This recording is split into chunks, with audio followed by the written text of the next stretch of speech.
Hi friends, you are welcome on my YouTube channel. All of you have learned the kind of sentence.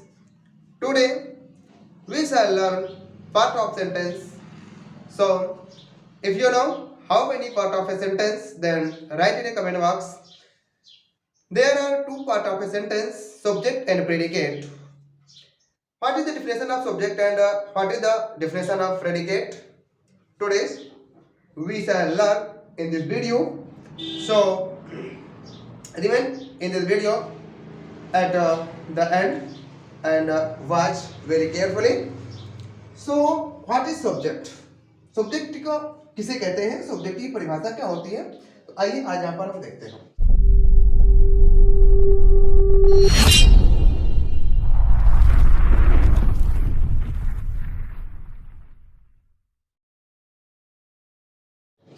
तो एक वाक्य के विषय में एक वाक्य में जिसके विषय में कुछ कहा जाता है, something is said about someone. किसी के विषय में जब कुछ कहा जाता है तो जैसे कि बताया गया, something is said about someone is called subject of a sentence. तो यहां पर जब वाक्य के विषय में जो कुछ कहा जाता है उसे सब्जेक्ट कहते हैं. What is predicate? प्रेडिकेट किसे कहते हैं? तो जो सब्जेक्ट के विषय में कहा जाता है, ध्यान से समझ लेना, वाक्य में जिसके विषय में कुछ कहा जाता है तो उसे सब्जेक्ट कहते हैं, और सब्जेक्ट के विषय में जो कुछ कहा जाता है उसे प्रेडिकेट कहते हैं. Which is said about to subject is called predicate. तो सब्जेक्ट के विषय में जो कुछ कहा जाता है उसे प्रेडिकेट कहते हैं. अब दूसरी बात, अब इनके कितने पार्ट होते हैं? इनकी परिभाषाओं से तुम्हें अच्छी तरह समझ में आ गया होगा. बाय एग्जांपल आपको अच्छी तरह से समझाया जाएगा. सब्जेक्ट के दो भाग होते हैं, qualifier, main word. Main word क्या होता है? अगर क्वालिफायर के साथ है, अगर ओनली सब्जेक्ट है, सब्जेक्ट के स्थान पर नाउन या प्रोनाउन कुछ भी हो सकता है. और जब क्वालिफायर होता है, क्वालिफायर जो विशेषक होता है, विशेषता बताने का कार्य करता है, जो मेन वर्ड के पहले लगा हुआ होता है. मेन वर्ड तो यहाँ पर नाउन होता है, यहाँ पर प्रोनाउन नहीं हो सकता. इसके बाद क्वालिफायर के कितने भाग होते हैं आपको दिख रहा है, तीन होते हैं. एक होता है डिटर्मिनर, एडजेक्टिव, एडजेक्टिवल फ्रेज. दोस्तों यहाँ पर ये क्वालिफायर मेन वर्ड के पहले तो प्रयोग किया गया होता है, परंतु दो भाग जो इसका डिटर्मिनर और एडजेक्टिव है ये तो मेन वर्ड के पहले प्रयोग किए जाते हैं, परंतु जो एडजेक्टिवल फ्रेज है यह मेन वर्ड के बाद प्रयोग किया जाता है. दोस्तों फ्रेज आपको पता है, फ्रेज कहते किसे हैं? फ्रेज वो होता है जो जिसपे क्रिया नहीं होती.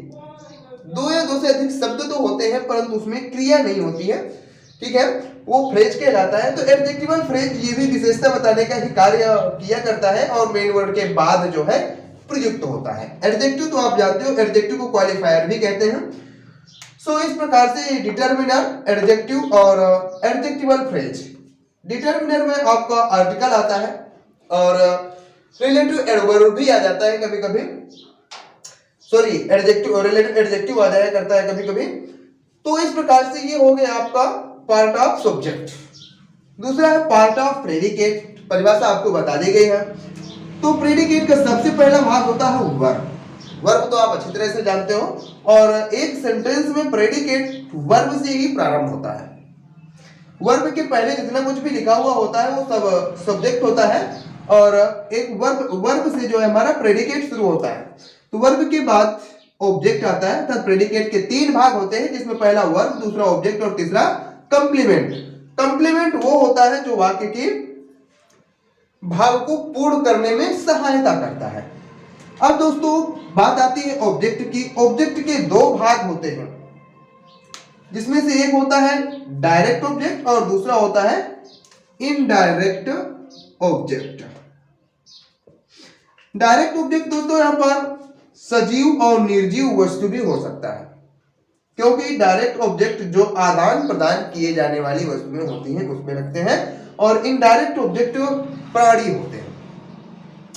ठीक है, तो कभी कभी वाक्य में इनडायरेक्ट ऑब्जेक्ट पहले रख दिया जाता है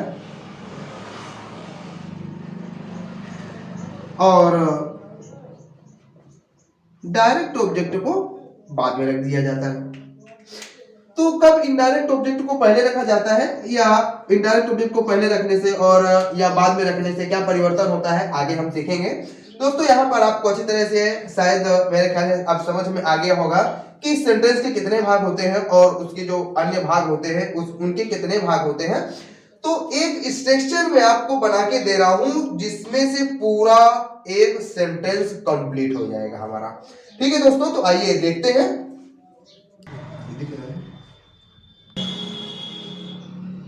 तो दोस्तों जैसे कि यहाँ पर बताया गया आपको सब्जेक्ट प्रेडिकेट, एक सेंटेंस जो होता है हमारा सब्जेक्ट और प्रेडिकेट से मिलकर के बनता है। तो यहाँ पर मैं आपको बता दिया हूं कि एक सब्जेक्ट एक सेंटेंस कितने शब्दों से मिलकर जो पूर्ण सेंटेंस होता है हमारा बन सकता है। तो सबसे पहले दोस्तों होता है डिटरमिनर, फिर होता है एडजेक्टिव, फिर होता है मेन वर्ड, इसके बाद एडजेक्टिवल फ्रेज, फिर आती है वर्ब, वर्ब के बाद ऑब्जेक्ट, ऑब्जेक्ट के बाद आता है कॉम्प्लीमेंट, और ऑब्जेक्ट में दोनों हो सकता है, एक डायरेक्ट ऑब्जेक्ट और एक इनडायरेक्ट ऑब्जेक्ट। तो डायरेक्ट ऑब्जेक्ट और एक इनडायरेक्ट ऑब्जेक्ट कैसे होता है आगे आगे चल के आपको बताया जाएगा। तो इससे हमें पता चलता है कि जब रीऑर्डरिंग हमें करना पड़ता है तो रीऑर्डरिंग करते समय बिखरे हुए शब्दों को किस प्रकार से हमें क्रमानुसार रखना है और रख कर एक सुटेबल सेंटेंस का निर्माण करना है। तो दोस्तों इससे हमारा क्लियर हो जाता है, जिससे हम उचित शब्दों को उनके उचित स्थान पर रख सकते हैं। तो अब यहां पर देखते हैं कि किस शब्द को कहां पर रखना है एग्जाम्पल के तौर पर। पहले दोस्तों यहां पर देख लेते हैं जो इस पे एक बहुत ही बड़ी बात है। आप लोगों को ऐसा लग रहा होगा कि एक सेंटेंस हमारा टोटली इसी से बनता है, परंतु ऐसा हो सकता है जब इस सेंटेंस में जितने भी ये शब्द लिखे हुए हैं तो कभी कभार यह हट भी सकते हैं या इनमें से किसी शब्द का प्रयोग नहीं भी करना पड़ सकता है। जैसे हमारा एडजेक्टिव है या डिटरमिनर है, इन दोनों शब्दों का प्रयोग ना हो, ओनली क्वालिफायर का प्रयोग कर दिया गया हो। एडजेक्टिव के स्थान पर हम क्वालिफायर भी लिख सकते हैं। मेन वर्ड का प्रयोग होना अनिवार्य है। एडजेक्टिवल फ्रेज हो भी सकता है, नहीं भी हो सकता है। उसी प्रकार से वर्ब का प्रयोग होना अनिवार्य है और ऑब्जेक्ट हो भी सकता है, नहीं भी हो सकता है। एक वाक्य में कॉम्प्लीमेंट हो भी सकता है, नहीं भी हो सकता है। परंतु जो शब्द नहीं होगा तो उसे हम नहीं रखेंगे और जो शब्द है उसके आगे आने वाले शब्द को रख करके एक सेंटेंस हम बना देते हैं। ठीक दोस्तों, तो आइए अब उदाहरण देख लेते हैं किस प्रकार से हम एक सेंटेंस का निर्माण कर सकते हैं शब्दों का प्रयोग करके। तो दोस्तों पहले सेंटेंस में केवल ये सब्जेक्ट है और ये वर्ब है हमारी जो प्रेडिकेट है। तो दूसरे सेंटेंस में द बॉय प्लेज क्रिकेट, पर दूसरे सेंटेंस में जो हमारा ये है मेन वर्ड है। मेन वर्ड के पहले ये हमारा क्वालिफायर कहलाएगा। दूसरे ये हमारा वर्ब है, वर्ब के बाद ये ऑब्जेक्ट दिया हुआ है। तो पहला क्वालिफायर, मेन वर्ड और ये वर्ब है और ये ऑब्जेक्ट है, जिससे एक सेंटेंस बना हुआ है। तो यहाँ पर जैसे कि स्ट्रक्चर आपको बताया गया था उस स्ट्रक्चर के हिसाब से कुछ शब्द है, कुछ शब्द नहीं लिखे गए हैं। तो जरूरी नहीं है कि एक ही सेंटेंस में पूरे के पूरे शब्दों का प्रयोग किया जाना आवश्यक हो। जितना हमें आवश्यक होता है उतने शब्दों को हम रखते हैं, परंतु ये पता होना चाहिए कि किस शब्द को हम कहां पर रखें। दूसरे में जैसे a naughty boy in the house is singing a song. दूसरे में ए नटी बॉयज, यहाँ पर हम देख रहे हैं ए जो हमारा डिटरमिनर है, ये नटी जो लिखा हुआ है तो ये नटी हमारा एडजेक्टिव है। बॉयज जो बॉय है हमारा यह मेन वर्ड है। इन द हाउस ये हमारा एडजेक्टिवल फ्रेज है, क्योंकि बताया गया था कि जो प्रेडिकेट की शुरुआत होती है वर्ब से ही शुरू होती है। तो वर्ब के पहले का जितना हमारा होता है वो सब्जेक्ट पार्ट होता है। तो ये जो हमारा दिया हुआ है इन द हाउस, ये हमारा एडजेक्टिवल फ्रेज है। तो ए नटी बॉय एक शरारती लड़का इन द हाउस, कहां इन द हाउस, जो यहाँ पर एडजेक्टिवल फ्रेज है जो विशेषता बताने कार्य कर रहा है किसकी, इस लड़के की, कि कहां पर वो लड़का क्या कर रहा है। तो ये हमारा एडजेक्टिवल फ्रेज हुआ। दूसरा ये हमारा वर्ब है यहाँ पर हेल्पिंग वर्ब और मेन वर्ब का प्रयोग किया गया है और इसके बाद ये हमारा है ऑब्जेक्ट। अगले सेंटेंस में जैसे यहाँ पर है तो राधा जो सब्जेक्ट है और सब्जेक्ट में यहाँ पर मेन वर्ब था नाउन का प्रयोग किया गया है। दूसरा ये हमारा वर्ब दी हुई है जो प्रेडिकेट का भाग है, तो यहाँ पर सब्जेक्ट में केवल एक शब्द का प्रयोग किया गया है। फिर वर्ब है, वर्ब के बाद ये हमारा ऑब्जेक्ट दिया हुआ है और एक ये ऑब्जेक्ट दिया हुआ है। दोस्तों यहाँ पर जैसे एक सिंगल ऑब्जेक्ट है, यहाँ पर भी सिंगल ऑब्जेक्ट है, परंतु यहाँ पर दो ऑब्जेक्ट दिए हुए हैं। आपको बताया गया था कि ऑब्जेक्ट दो प्रकार का होता है, एक होता है डायरेक्ट ऑब्जेक्ट और एक होता है इनडायरेक्ट ऑब्जेक्ट। तो इनडायरेक्ट ऑब्जेक्ट केवल और केवल सजीव प्राणी होता है, जैसे कि यहाँ पर मी है, यू है, हिम, तो ये हमारे क्या होते हैं, यहाँ पर नाउन का भी प्रयोग किया जा सकता है और ऑब्जेक्टिव केस की प्रोनाउन का प्रयोग किया जाता है। तो यहाँ पर नाउन हो चाहे ऑब्जेक्टिव केस हो प्रोनाउन का, ये हमारा ऑब्जेक्ट होता है जो इनडायरेक्ट ऑब्जेक्ट कहलाता है, जो सजीव प्राणी होता है। इसके बाद ये हमारा डायरेक्ट ऑब्जेक्ट है। इनडायरेक्ट ऑब्जेक्ट के बाद डायरेक्ट ऑब्जेक्ट का प्रयोग किया गया है। डायरेक्ट ऑब्जेक्ट सजीव और निर्जीव दोनों हो सकता है। यहाँ पर ए बुक दिया हुआ है, ए बुक जो हमारे यहाँ पर निर्जीव वस्तु है परंतु सजीव भी हो सकता है, जैसे Radha gave me a cat, Radha gave me a puppy, Radha gave me a mall, it's तो सजीव प्राणियों के भी नाम आ सकते हैं, परंतु वो कब होते हैं जब उन्हें आदान प्रदान करने वाली वस्तु के रूप में प्रयोग किया जाए, तो हमारा डायरेक्ट ऑब्जेक्ट में आते हैं। दूसरा है जैसे that old man asks a question to me. That old man, old यहाँ पर एडजेक्टिव है, एडजेक्टिव के पहले लिखा हुआ दैट के हमारा डिटर्मिनर है, मैन हमारा मेन वर्ड है, आस्क्स वर्ब है और इसके बाद एक क्वेश्चन ये हमारा ऑब्जेक्ट है, टू मी ये भी हमारा ऑब्जेक्ट है, मी। तो यहाँ पर भी दो ऑब्जेक्ट है, परंतु यहाँ पर क्वेश्चन जो पहले दिया हुआ है ये डायरेक्ट ऑब्जेक्ट है और इनडायरेक्ट ऑब्जेक्ट का प्रयोग बाद में किया गया है। दोस्तों सबसे खास बात यही होती है कि जब इनडायरेक्ट ऑब्जेक्ट का प्रयोग बाद में किया गया होता है तो इसके पहले टू लगा दिया जाता है और टू का लगाना अनिवार्य होता है। दूसरी बात आगे से अगले सेंटेंस में जो दिया हुआ है, Ram is going to Kanpur with his brother. यहाँ पर सब्जेक्ट के स्थान पर मैंने एक एक शब्दों का प्रयोग किया है, क्योंकि सब्जेक्ट के स्थान पर कितने शब्द हो सकते हैं वो ऑलरेडी आपको तीसरे सेंटेंस में बता दिया गया है। तो राम इज, राम के बाद इज से हमारा प्रेडिकेट शुरू हो जाता है। बार बार आपको बता रहा हूं कि जहां से वर्ब होती है वहीं से हमारा प्रेडिकेट शुरू होता है।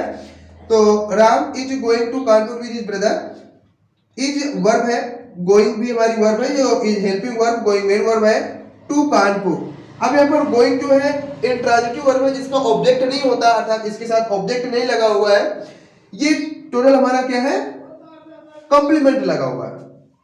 तो कभी कभी क्या होता है ऑब्जेक्ट के बाद भी कॉम्प्लीमेंट लग जाता है, कभी वर्ब के बाद ही कॉम्प्लीमेंट लग जाता है। जो इंट्रांजिटिव वर्ब होती है तो इंट्रांजिटिव वर्ब के बाद हमारा कॉम्प्लीमेंट होता है। ट्रांजिटिव अगर हमारी दी हुई है तो उसके बाद जो है ऑब्जेक्ट भी आता है और कभी कभी कॉम्प्लीमेंट भी डायरेक्ट दे दिया जाता है, तो वाक्य के सिचुएशन के अनुसार जो है हुआ करता है। तो यहाँ पर ये देखने के लिए आवश्यक है कि जो वर्ब के बाद शब्द लिखे हुए हैं तो ये हमारे क्या है, कॉम्प्लीमेंट है, ना कि ऑब्जेक्ट। वर्ब के बाद ऑब्जेक्ट तो आता है परंतु ये इंट्रांजिटिव वर्ब होने के कारण ऐसा नहीं हुआ, कॉम्प्लीमेंट का प्रयोग किया गया है। तो अब किस प्रकार से हम रीऑर्डरिंग करते हैं, इसका पढ़ने का तात्पर्य क्या है, इसे पढ़ते क्यों है, रीऑर्डरिंग करने के लिए। दोस्तों परीक्षाओं में पहला ही सेंटेंस होता है, पहला ही क्वेश्चन होता है हमारा रीऑर्डरिंग करने के लिए, जो 2 नंबर का होता है। तो रीऑर्डरिंग कैसे करते हैं, तो रीऑर्डरिंग करने के लिए हमें पार्ट ऑफ सेंटेंस अवश्य पढ़ना पड़ता है।